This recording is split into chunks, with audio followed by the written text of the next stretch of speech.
This is step 5 on how to start affiliate marketing. If you have not watched videos 1 through 4, I highly recommend you go back and watch those. I also highly recommend you save this video so you can come back to it.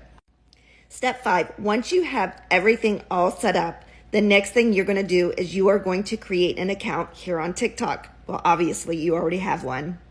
So the next thing you need to do is you need to start practicing making videos. When you start affiliate marketing, the biggest struggle people have is showing their face here on video or maybe hearing their voice on video. So it's good practice to pick up your phone, hit that record button, and start recording videos showing your face and your voice so you can get comfortable seeing yourself and hearing yourself here on video. Then, once you're comfortable, you need to create 3 to 5 TikToks a day. Now you want to be consistent with creating content. Now, you have to remember you need to get to 1,000 followers to be able to put your link inside TikTok. And guys, this is my biggest thing here. Don't worry about going viral. If you go viral, sometimes it's a bigger headache.